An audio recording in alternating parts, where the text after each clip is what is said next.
সবাইকে নমস্কার জানিয়ে বলছি, প্লিজ দয়া করে কেউ কাউন্টিং এজেন্টরা এবং প্রার্থী ক্যান্ডিডেটরা তারা ভোটিং এলাকা ছেড়ে আসবেন না।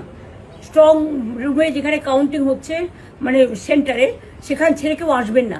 এটা বিজেপির প্ল্যান। প্রথম 2-3 রাউন্ডে আমি কালকে থেকেই বলছি যে ওদেরগুলো আগে দেখাবে, আমাদেরগুলো পরে দেখাবে। এবং অনেক জায়গায় 2-3 রাউন্ড কাউন্টিং করার পরে প্রায় 100টা জায়গায় কাউন্টিং বন্ধ করে রেখে দিয়েছে। এবং কল্যাণীতে ধরা পড়েছে 7টা মেশিন, যেখানে কোনো মিল নেই। এটা টোটাল ফোর্স, পুলিশ সেন্ট্রাল ফোর্সকে দিয়ে চারিদিকে তৃণমূল কংগ্রেসের উপর অত্যাচার করছে, অফিস ভাঙছে, জোর করে দখল করছে। এসআইআর নামে আপনারা দেখেছেন ভোট লুট করেছে যাতে যে সিটগুলো জিততে পারে। কিন্তু এখনও এমন 70টা সিট আছে, 100টা সিট আছে যেগুলো আমরা এগিয়ে আছি, সেগুলো বলছে না। টোটালটাই মিথ্যে নিউজ খাওয়াচ্ছে। আগে ডিআইসিও এই খবরগুলো দিত, কিন্তু তাকে কালকে চেঞ্জ করে দেওয়া হয়েছে। টোটালটাই ইলেকশন কমিশন নিজের ইচ্ছে মতো খেলছে এবং সাথে কেন্দ্রীয় বাহিনীকে নিয়ে।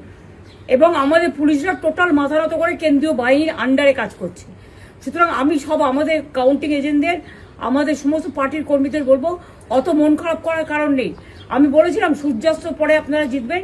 3 রাউন্ড 4 রাউন্ড কাউন্ট হলেও এটা 14 রাউন্ড থেকে 18 রাউন্ড কাউন্ট হয়, তখন আপনারা জিতবেন। Wait and see, watch. আমরা সবাই আপনাদের সাথে আছি, আপনারা কেউ ভয় পাবেন না, নিশ্চিন্তে থাকুন। আবার বাঘের বাচ্চার মতো লড়াই করে যাবো।